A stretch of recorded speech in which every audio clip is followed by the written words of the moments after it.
Le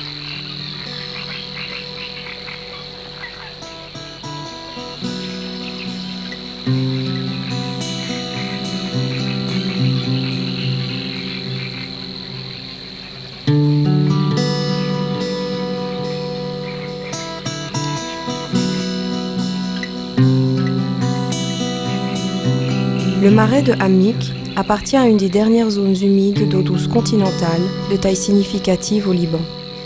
L'eau s'accumule à Hammiq en raison de la présence de nombreuses sources d'eau, d'une nappe phréatique superficielle, de la nature glaise du sol et des caractéristiques géologiques du terrain. Il forme un écosystème unique et varié sur une superficie relativement petite d'à peu près 2,5 km².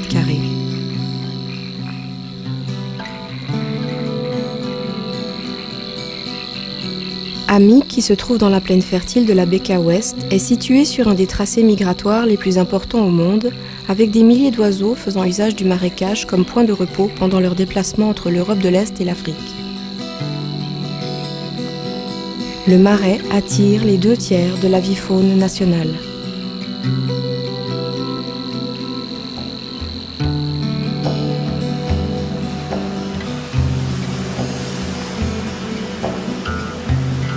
La côte de la réserve naturelle de Tyr est la plus grande côte sablonneuse restante au Liban, avec une superficie d'environ 4 km². Ces dunes de sable sont parmi les dernières dans le pays.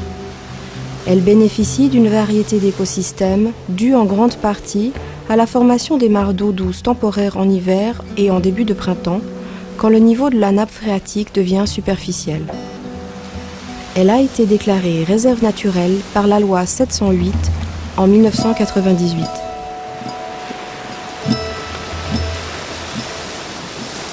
La réserve fait partie intégrante de la ville de Tyr, reconnue patrimoine culturel international par l'UNESCO en 1984, grâce à sa richesse historique comme ville carrefour des civilisations phéniciennes, romaines, grecques et byzantines.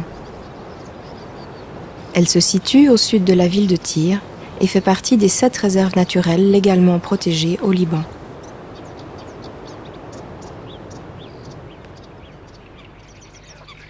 Hammiq et la réserve de Tyr font partie, avec les îles de Palm et le site de Ras et Chaka, de la liste Ramsar des zones humides d'importance internationale. Ramsar est le nom du traité intergouvernemental signé en 1971, dont la mission est de favoriser la conservation et l'utilisation rationnelle des zones humides. Les zones humides présentent une grande palette de diversité biologique. Elles sont, après les forêts tropicales, les écosystèmes les plus riches de la planète et ont une grande valeur sociale et économique pour l'homme. C'est dans ce cadre que le projet pour la conservation des zones humides et des écosystèmes côtiers dans la région méditerranéenne a vu le jour. Le projet comprend avec le Liban 5 autres pays: l'Albanie, l'Égypte, la Tunisie, le Maroc et l'autorité palestinienne. Au Liban, le projet a débuté en 2002 pour 4 ans, avec l'objectif global de préserver les espèces menacées et leur habitat, tout en renforçant les capacités institutionnelles, gouvernementales et non gouvernementales à intervenir sur les problèmes liés à la protection de la biodiversité dans les 2 sites. L'opération y est exécutée par le ministère de l'Environnement libanais, financée par le Fonds français pour l'environnement mondial, représenté par le bureau de l'Agence française de développement à Beyrouth et gérée par le Programme des Nations Unies pour le développement.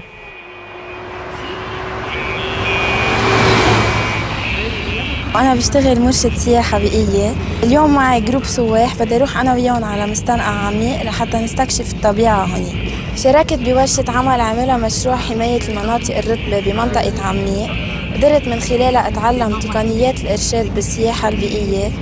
أنا من خلال ورشة العمل تغير كتير أشياء بحياتي. أهم وحدة إنه نقيت اختصاص سياحة وفتت عملت سياحة. كمان قدرت لاقي شغل فصرت اخد مجموعات سواح بمناطق طبيعية ومحمية. كانت الفكرة هي من وزارة البيئة، إنه السواح بيجوا ناس بتستقبلهم على المنامة، ناس بتستقبلهم على الأكل. هلا أول فترة إنه الضيعة مش معودة عليها، فكرة جديدة، فكرنا الفكرة صعبة. كيف الفكرة صعبة؟ إنه يا الله شو بدهم يطلبوا، ويمكن مثلا على الورقة والدفتر. لا لقيناهم كتير سامبل، تعاطيهم معنا كان كتير ناعم وسلس. وبتحس انه في ناس بحاجه له هالمشروع، بتقلك انه نحن ما بنشتغل، نحن هون نسوان واولاد وهيك كليتنا قاعدين بس رجالنا بيشتغلوا. ايه شو على اذا عملنا مثلا مصاري بتستفيد اهل الضيعه منه. Actuellement, 3 parties œuvrent pour gérer et conserver l'ensemble de la zone humide. Les familles propriétaires du Marais et de ses environs, SCAF, Hashain, Saba et Risk, l'association Arocha Liban et le projet. Arocha a initié depuis 1996 des actions de protection et de conservation du site, dont un programme de recherche scientifique et un autre de pédagogie interactive. Avant les initiatives de gestion et de conservation, l'utilisation incontrôlée de l'eau provoquait l'assèchement du Marais en été. Le site était également exposé à la chasse abusive, au pâturage et à un tourisme incontrôlé. Amik n'est toujours pas une réserve légalement protégée. Le ministère de l'Environnement prépare un accord entre les propriétaires et les autorités afin de garantir la viabilité de la protection du site. Pour arrêter la chasse, mieux organiser les visites à l'intérieur du Marais et permettre aux touristes de jouir de sa beauté sans toutefois nuire à l'environnement, le projet a mis en place une infrastructure de protection, d'accueil et d'information.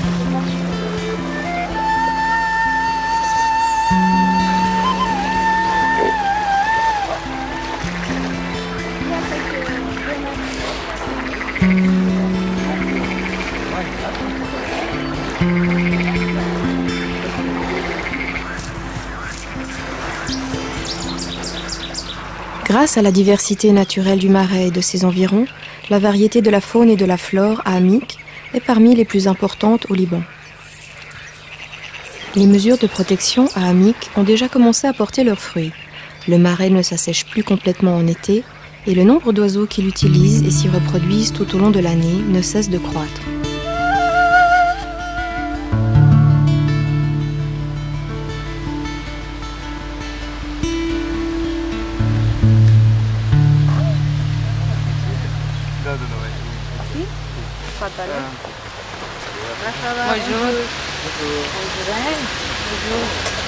بحس انه انا مثلا صار عندي شيء جديد اعمله بحياتي. كنت اول شيء اهتم بس ببيتي بولادي وبس، ما عندي شيء اعمله غير هيك.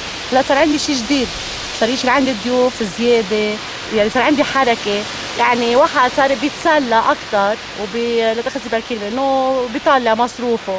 نحن عمي ضيعتنا بنلاقيها عادي عمي، يعني بتلاقي انه لفتوا لك نظرك انه تحافظ على البيئه اللي انت عايش فيها لانه مهمه.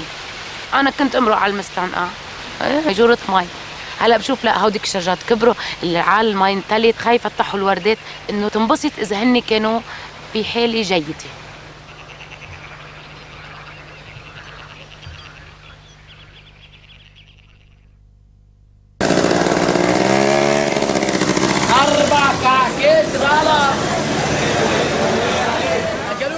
En raison de la présence de la réserve de tir au sein même de la ville, elle subit une pression urbaine permanente. Ceci impose des mesures de protection de l'écosystème qui tiennent compte de l'importance socio-économique du tourisme et de l'agriculture et qui impliquent les habitants comme partie prenante au processus. La réserve de tir est divisée en 2 parties principales. Une plage de sable de 1,8 km de long et de 500 mètres de large et des terrains agricoles de 2 km de long au sud-est de la réserve. La plage, à son tour, est divisée en 2, la zone touristique et la zone de conservation. Elle se compose de petites dunes mouvantes de sable qui forment un écosystème doté d'une grande variété de faune et de flore.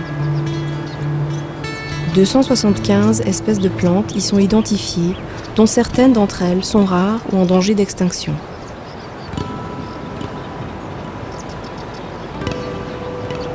La plage est également une aire importante de nidification pour 2 espèces de tortues de mer d'importance internationale, la tortue verte et la tortue kawan, considérées toutes 2 en danger de disparition.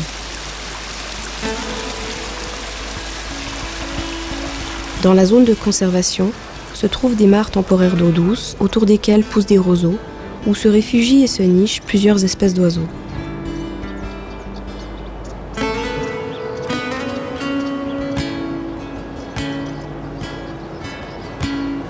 À l'est de la partie agricole se trouve un terrain pilote d'agriculture organique et les sources historiques de Ras el-Ain datant de l'époque phénicienne.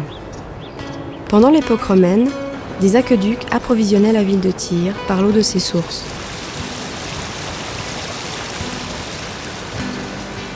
La réserve est placée sous la supervision globale du ministère de l'Environnement. Un comité spécial, composé de représentants des acteurs locaux et de spécialistes, assume la supervision de la gestion du site. La municipalité de Tyr a le monopole d'exploitation de la zone touristique en été, sur approbation du ministère de l'Environnement et du comité de la réserve. Avant d'être déclarée réserve naturelle, la côte faisait l'objet de beaucoup de violations, telles que le prélèvement illégal de sable et l'exploitation touristique incontrôlée.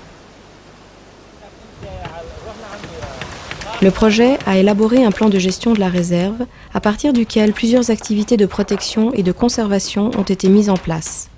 Il a ainsi aidé le comité de la réserve à établir des pratiques de bonne gestion de la zone touristique pour diminuer les effets nocifs du tourisme sur l'environnement et rendre la plage publique plus agréable pour les usagers. D'une part, le nombre de kiosques a été réduit, leurs emplacements éloignés de l'eau et des normes écologiques et hygiéniques leur ont été imposées. D'autre part, les propriétaires des kiosques ont été sensibilisés à la protection des tortues et aux mesures concrètes pour y parvenir. Par ailleurs, afin de mieux comprendre la situation des tortues de mer à Tyr, le projet a permis la visite d'experts pour surveiller et collecter des informations sur les tortues durant la saison de pondaison et d'éclosion, en collaboration avec le centre RAXPA et l'association Medacet. Des campagnes de sensibilisation sur la protection des tortues ainsi que des sessions de formation à des volontaires pour aider à la surveillance ont également été réalisées.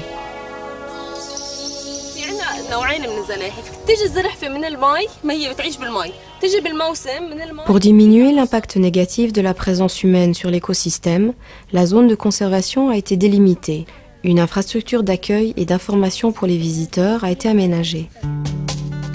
Cette zone est devenue une référence pour l'écotourisme, les visites éducatives sur l'environnement et les recherches scientifiques.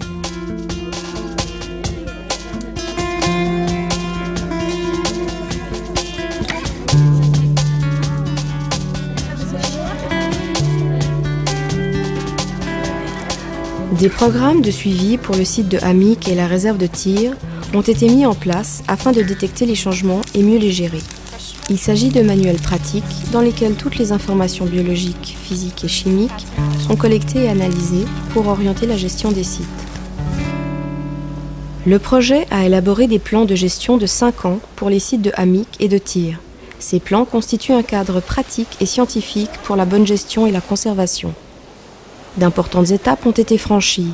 Elles ouvrent la voie, exigeante mais nécessaire, de la gestion durable de ces 2 sites.